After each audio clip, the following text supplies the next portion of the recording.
Hello everyone, welcome to online classes. आज की class में हम लोग क्या पढ़ने वाले हैं? आज की क्लास में हम लोग इंपॉर्टेंट क्वेश्चन आंसर पढ़ेंगे जो इस चैप्टर से बन सकते हैं। हम लोगों ने इससे पहले प्रीवियस कुछ क्लासेस में क्लास 10 सिविक्स का जो चैप्टर 2 है फेडरलिज्म, उसका एक थियोरेटिकल पार्ट अच्छे से कंप्लीट कर लिया। मैंने आपको एक एक टॉपिक को डिस्कस किया है। आई थिंक आप लोगों का सारा कंप्लीट होगा, कोई डाउट्स नहीं होंगे।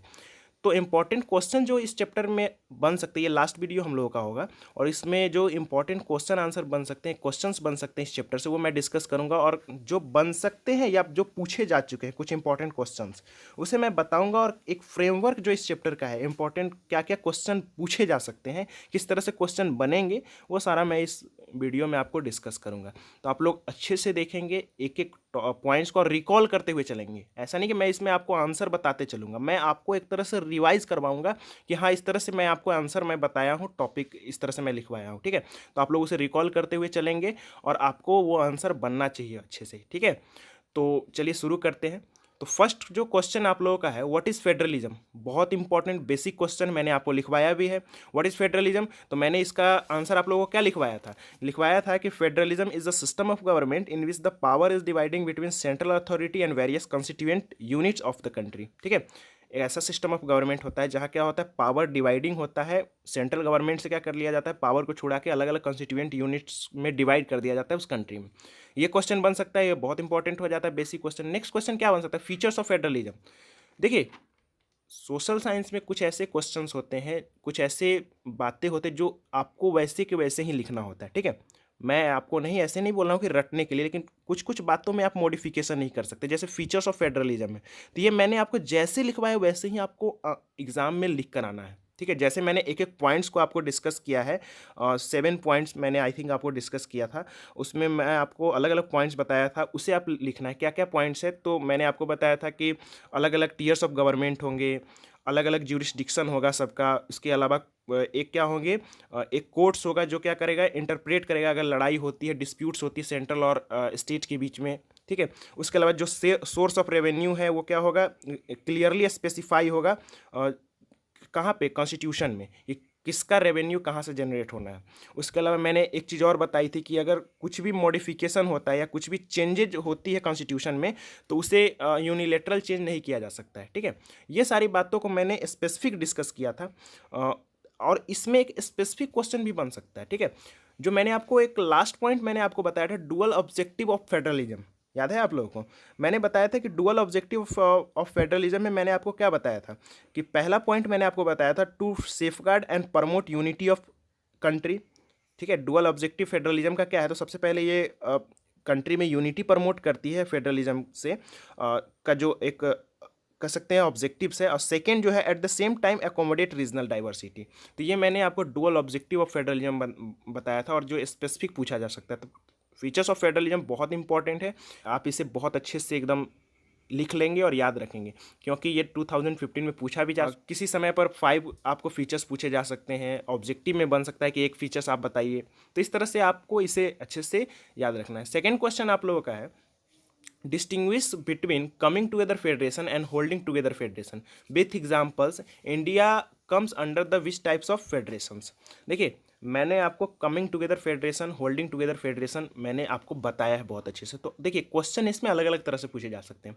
पूछे जा सकते हैं कि कमिंग टुगेदर फेडरेशन को एक्सप्लेन कीजिए, वैसे भी पूछे जा सकते हैं होल्डिंग टुगेदर फेडरेशन को एक्सप्लेन कीजिए, या दोनों के बीच में डिफरेंशिएट कीजिए। ठीक है, और एग्जाम्पल्स दीजिए, अलग अलग कमिंग टुगेदर फेडरेशन का एग्जांपल दीजिए और होल्डिंग टुगेदर फेडरेशन का एग्जांपल दीजिए। तो मैंने वो भी बताया है। और इंडिया किस फेडरेशन के अंदर में आता है, तो वो भी आपको लिखना है। तो सबसे पहले लिखिए, कमिंग टुगेदर फेडरेशन में क्या होगा, तो कमिंग टुगेदर फेडरेशन मैंने आपको बताया है कि ऐसा इंडिपेंडेंट स्टेट्स जो क्या होते हैं, एक साथ मिलते हैं और एक बिगर यूनिट बनाते हैं। ठीक है, जो एक साथ आकर, उसे हम बोलते हैं कमिंग टुगेदर फेडरेशन, जिससे क्या होती है उनकी, they are pulling sovereignty and retaining identity and they can increase their security. ये सारा मैंने आपको, और इसमें क्या होता है कि इसमें सभी स्टेट्स को इक्वली पावर डिस्ट्रीब्यूटेड होते हैं। और इसका एग्जांपल आप लोग लिख सकते हैं, यूएसए हो सकता है, स्विट्जरलैंड हो सकता है, ऑस्ट्रेलिया हो सकता है। होल्डिंग टुगेदर फेडरेशंस में क्या होता है कि जब लार्ज कंट्री ऐसा डिसाइड करता है कि वो अपनी पावर को अलग अलग कॉन्स्टिट्यूएंट यूनिट्स में क्या करेंगे, डिवाइड करेंगे, तो उसे क्या उसे कहा जाता है होल्डिंग टुगेदर फेडरेशन। और इसमें सभी अलग अलग स्टेट्स को अनइक्वल पावर डिस्ट्रीब्यूशन होता है, मतलब इक्वली पावर डिस्ट्रीब्यूट नहीं होता, और कुछ स्टेट्स को स्पेशल पावर दिया जाता है, जैसे जम्मू एंड कश्मीर को दिया गया था। और इसमें एग्जाम्पल क्या हो जाएगा, इंडिया हो गया, स्पेन हो गया और बेल्जियम हो गया। इंडिया किस फेडरेशन के अंदर में आता है, तो इंडिया मैंने आपको अभी बताया है होल्डिंग टुगेदर फेडरेशन। ठीक है, क्लियर है, तो आपको इसे अच्छे से लिखना है। थर्ड क्वेश्चन जो आप लोगों का है, the constitution did not use the word federation but the Indian union is based on the principle of federation, explain this statement. देखिए ये क्वेश्चन जो पूछा गया है, तो ये टॉपिक मैंने आपको डिस्कस किया है, what makes a India federal country, तो वो आप लोगों को याद है। तो क्वेश्चन ऐसे भी पूछा जा सकता है, what makes a India federal country, ऐसे भी पूछा जा सकता है, और इस तरह से भी क्वेश्चन पूछा जा सकता है। तो बेसिकली क्वेश्चन क्या कहना चाह रहा है, तो मैंने आपको बताया भी था कि इंडियन कॉन्स्टिट्यूशन में कहीं भी फेडरेशंस या फेडरलिज्म का यूज़ नहीं किया गया, लेकिन जो इंडिया का इंडियन प्रिंसिपल्स है, ठीक है, वो बेसिकली बेस्ड ऑन क्या है, वो पूरी तरह से फेडरेशंस या फेडरलिज्म का जो प्रिंसिपल है उसी को अडॉप्ट किया गया है। ठीक है, तो क्या क्या प्रिंसिपल्स है जो इंडिया को एक फेडरल कंट्री बनाती है, तो उसे एक्सप्लेन करनी है। तो आपको याद है प्रिंसिपल्स ऑफ फेडरेशंस क्या क्या है, तो सबसे पहला 2 और मोर टीयर्स ऑफ गवर्नमेंट है, each tears have its own jurisdiction, वो भी मैंने आपको बताया था। इसके अलावा मैंने आपको बताया था कि इंडिया एक होल्डिंग टुगेदर फेडरेशंस का एग्जाम्पल है जहाँ पर अनइक्वल डिस्ट्रीब्यूशन ऑफ पावर है। उसके अलावा मैंने आपको बताया था जुडिशियरी यहाँ की जो है वो क्या करती है, डिस्प्यूट्स होती है तो वो डिसीजन लेती है। ठीक है, एक्ट एज अ एम्पायर। ठीक है, तो वो बेसिकली डिस्प्यूट्स को ख़त्म करती है। तो ये सारा पॉइंट जो मैंने आपको डिस्कस किया था, जो बेसिकली ये डिफाइन करती है कि इंडिया की जो इंडियन यूनियन है वो basically based on a principle of federations. लेकिन इसमें क्या किया गया है, कहीं भी कॉन्स्टिट्यूशन में फेडरेशंस का यूज़ तो भले ही नहीं किया गया हो, लेकिन इसकी जितनी भी प्रिंसिपल्स है वो किससे मैच करती है, फेडरेशन से या फेडरलिज्म से मैच करती है, फेडरलिज्म के प्रिंसिपल से मैच करती है। That's why India is a federal country. ठीक है, ये आपको लिखना है।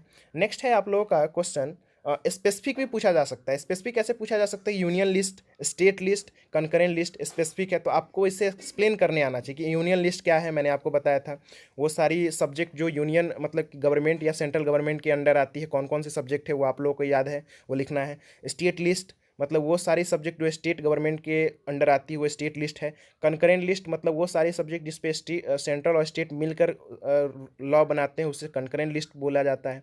और फोर्थ मैंने आपको नहीं लिखा है, वो भी आपको 1 मार्क्स में पूछा जा सकता है, रेसिड्यूरी लिस्ट। ठीक है, आप लोगों को याद है। तो इस तरह से स्पेसिफिक क्वेश्चन बन सकते हैं और आपको इसे लिखना है। ठीक है, ये आपका एकदम याद रखनी है। नेक्स्ट क्वेश्चन जो बन सकते हैं, how federalism is practice in India, specific पूछा जा सकता है, linguistic state, language policy, centre state relation. India में जो फेडरलिज्म है वो कैसे प्रैक्टिस किया जाता है, मैंने आपको बताया था कि India is a federal country, जो कुछ उसके प्रिंसिपल्स है फेडरलिज्म के जिससे इंडिया फेडरल कंट्री है। लेकिन फेडरलिज्म को इंडिया में कैसे प्रैक्टिस किया जाता है, तो मैंने आपको क्या बताया था कि अलग अलग लिंग्विस्टिक स्टेट मैंने बताया था, लैंग्वेज पॉलिसी मैंने आपको बताया था, जो कि क्या है कि एक फेडरलिज्म और सक्सेस ऑफ फेडरलिज्म दोनों दो बातें हैं। ठीक है, जो बेसिकली यहाँ की नेचर पे डिपेंड करती है कि आप किस तरह से आपकी पॉलिटिक्स ऐसे वर्क कर रही है। ठीक है, तो बेसिकली यहाँ पर जो है अलग अलग जैसे लिंग्विस्टिक स्टेट है, तो लिंग्विस्टिक स्टेट लैंग्वेज के आधार पर कैसे स्टेट्स बना है। ठीक है, लैंग्वेज पॉलिसी हमारे इंडिया की क्या है, हमने क्या है एक किसी लैंग्वेज को अडॉप्ट नहीं किया है, हमने क्या किया है सभी लैंग्वेज को उतना ही अधिकार दिया है जिससे हमारे कंट्री में क्या होंगी, डिस्प्यूट्स नहीं होंगी, सिविल वॉर वाली सिचुएशन नहीं होगी, वो सारी बातें। सेंटर स्टेट रिलेशंस के बारे में मैंने आपको डिस्कस किया था। ठीक है, जो पावर अरेंजमेंट है वो, और उसके अलावा इसमें एक इम्पॉर्टेंट जो टॉपिक है जो बन सकती है, क्वेश्चंस बन सकती है, वो कॉलिजन गवर्नमेंट है। कॉलिजन गवर्नमेंट आई होप आप लोगों का क्लियर है।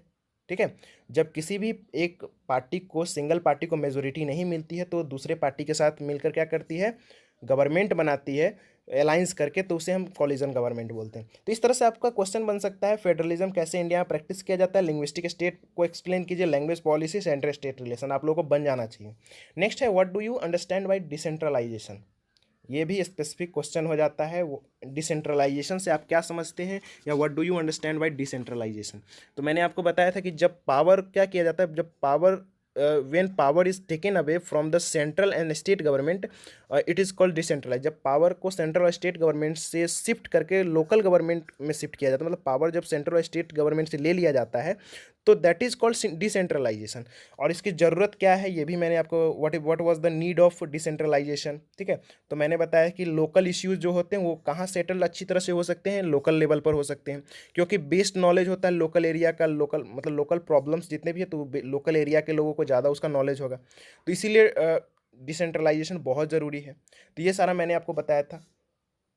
इसमें स्पेसिफिक क्या और क्वेश्चन बन सकते हैं, बहुत इंपॉर्टेंट क्वेश्चन ये बन सकते हैं जो 7th क्वेश्चन आप लोगों का है कि which 5 provisions of the constitution amendment of 1992 really strengthen the third tier of democracy in India, explain. बहुत इंपॉर्टेंट क्वेश्चन आ जाता है, ये स्पेसिफिक है।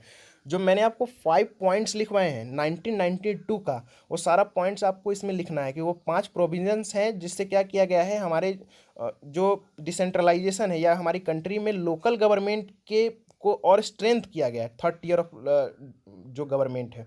तो कैसे स्ट्रेंथ मतलब उसको स्ट्रेंथन किया गया, उसे पावर दिया गया है। पहले क्या होता था, मैंने आपको एक बताया था कि शुरू शुरू में ये अच्छे से वर्क नहीं करते, हो सकती थी सेंट्रल गवर्नमेंट पावर दे देती थी फिर उसे छुड़ा लेती। तो इसे क्या किया है 1992 में कुछ कॉन्स्टिट्यूशनल अमेंडमेंट लिया गया और कुछ मेजर स्टेप्स लिया गया था, जिससे क्या हुआ था, जिससे कुछ प्रोविजंस दिए गए थे, जिससे थर्ड टीयर ऑफ गवर्नमेंट और स्ट्रेंथ हो गई। तो क्या क्या प्रोविजंस था, सबसे पहला मैंने आपको बताया था कि इलेक्शंस रेगुलरली होंगे।